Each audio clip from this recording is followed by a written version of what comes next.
పురుషోత్తం రెడ్డి గారు ఇష్యూ లేకపోతే నాగరాజు ఎందుకు భయపడతాడు? కరెక్ట్.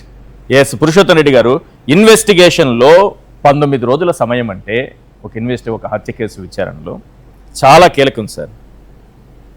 విచారణ జరుగుతున్న తీరు చూస్తే ఈ రోజు వరకు కనీసం బూడిదను కూడా ట్రేస్ అవుట్ చేయలేకపోయారు.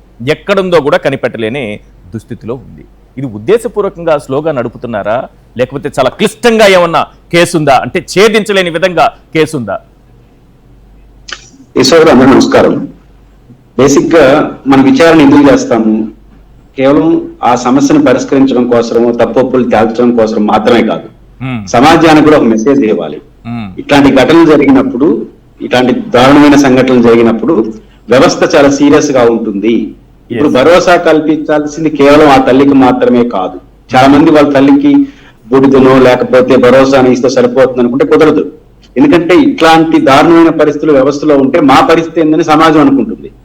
కాబట్టి వ్యవస్థలలోనే ఇట్లాంటి జరిగితే మేము ఎవరిని నమ్మాలి అనే భయాందోళనలో ప్రజలు ఉన్నప్పుడు ఆ ప్రజలకు నమ్మకాన్ని కలిగించాలి. ఇట్లాంటి ఘటనలు జరిగినప్పుడు ప్రభుత్వం చాలా సీరియస్ గా ఉంటుంది, ఇట్లాంటి వాటిని టాలరేట్ చేయదు అని సమాజానికి భరోసా ఇవ్వడం చాలా ఇంపార్టెంట్. కేవలం వాళ్ళ తల్లికి మాత్రమే కాదు. ఆ కోణంలో ప్రభుత్వం ఆలోచించట్లేదు. మొదటి అంశం. ఈ కేసు ప్రారంభమైనప్పటి నుంచి ఇప్పటి వరకు మనం పరిగణలో తీసుకుంటే అన్ని అనుమానాలు. ఈ రోజు కూడా ఒకే ఒక వాక్యంతో ప్రభుత్వం వ్యవహరించట్లేదు. ప్రభుత్వం ఏమో విచారణ అంటుంది, ఉప ముఖ్యమంత్రి గారేమో రౌడీ షీటర్ అంటాడు. ఈ రోజు కూడా అదే పరిస్థితి కనిపిస్తోంది. అంటే ప్రభుత్వంలోనే రెండు మాటలు, ఒక పక్క దాడి, ఇంకో పక్క న్యాయం. ఎట్లా నమ్మాలి ప్రభుత్వాన్ని అనేది ఒక పాయింట్ వస్తుంది. అన్నిటికన్నా మించి ఈశ్వర్ బేసిక్ గా మొదటి నుంచి కూడా ఈ కేసులో జనార్దన్ రెడ్డి గారు లీగల్ పాయింట్ చెప్తారు. ఫస్ట్ వీక్ లో బహుశా విచారణ రిమాండ్ రిపోర్ట్ లో రాసిన ప్రకారం ఫస్ట్ వీక్ లోపలనే ఒక ఏఎస్ఐ గారు ఈ చైతన్యాన్ని చూసినట్టు పోలీస్ స్టేషన్ లో. ఆ తర్వాత కొన్ని రోజుల తర్వాత ఆమె హేబియస్ కార్పస్ పిటిషన్ కోర్టులో దాఖలు చేసింది. చెప్పాలి కదా, ఎందుకు చెప్పలేదు? ఈ మధ్యలో జరిగిన ఘటన కోర్టు కడిన వరకు ఎందుకు చెప్పలేదు? మా దగ్గరే ఉన్నాడు. ఇప్పుడు ప్రభుత్వం ఇచ్చినటువంటి విచారణ దాంట్లోనే స్టేట్ మర్డర్ అనే పదం వాడారు. అంటే వ్యవస్థ పోలీస్ స్టేషన్ లో జరిగినట్టుగా కమిట్ అయినారు, ఆయన సస్పెండ్ చేశారు, మర్డర్ కేసు పెట్టారు.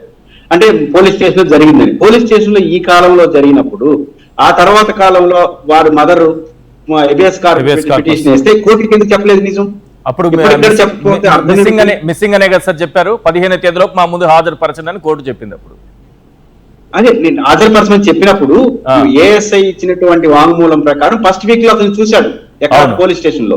మా దగ్గర ఉన్నాడో లేదా చనిపోయాడో చెప్పాలి కదా. ఏమి కనీసం ఉన్నాడని, మా అదుపులో ఉన్నాడని చెప్పాలి కదా. ఈ అదుపులో ఉన్నాడనే పదం కూడా వాడకుండా మిస్సింగ్ గా చూశారు అంటే కోర్టును కూడా తప్పుదోవ పట్టించినట్టుగా తీరుగా ఇక్కడ అర్థం అవుతుంది. రెండోది, ఈ కేసులో ప్రధానమైంది ఎవరిని ఇప్పుడు మోటివ్ ఇంపార్టెంట్ కదా. ఒక సాధారణ కుటుంబంలో ఉన్నటువంటి చైతన్యాన్ని, ఆ అబ్బాయిని ఇంత దారుణంగా చంపాల్సిన పరిస్థితి, చివరకు సాక్ష్యాలు లేకుండా, బూడిది కూడా లేకుండా చేసేంత దూరం ఎందుకు ఆఫీసర్లు వెళ్ళారు? ఈయన అంత సులభంగా ఆఫీసర్ చేయలేడు కదా. ఆయనకేమంత పర్సనల్ ఇంట్రెస్ట్ ఉంటుంది? వ్యక్తిగత కోపతాపాలంటే కొట్టచ్చు, చనిపోవచ్చు. కానీ సాక్ష్యం కూడా లేకుండా చేసేంత ధోరణి వెళ్ళారు అంటే ఏమై ఉండొచ్చు? దాంతో పాటు వ్యవస్థలంతా సీసీ కెమెరాల్లో ఉన్న ఫుటేజ్ ని, సమాచారాన్ని డిస్ట్రాయ్ చేయడం, కోర్టులకు సమాచారం చెప్పకపోవడం, ఎక్కడో టాస్క్ ఫోర్స్ రావడం, ఇవన్నీ చూస్తున్నప్పుడు ప్రజలకు లేని అనుమానాలు వస్తాయి.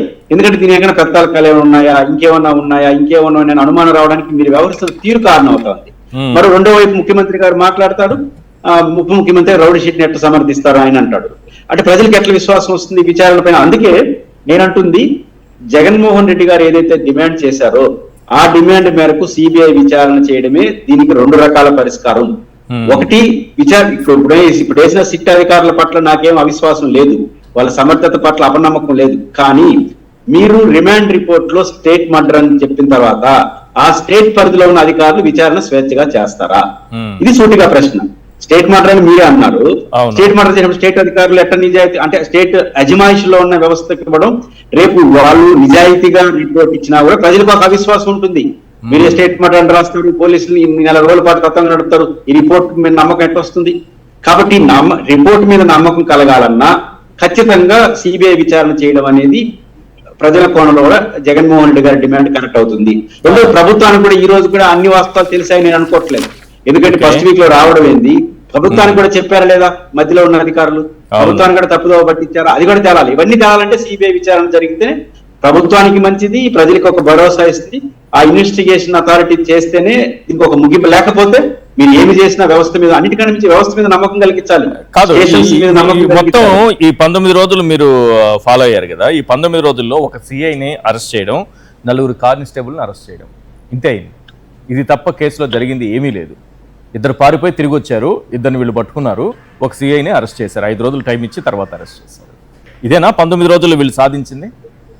పోనీ ఇంకో పాయింట్ సార్, మీరు చెప్పండి ఇంకో పాయింట్.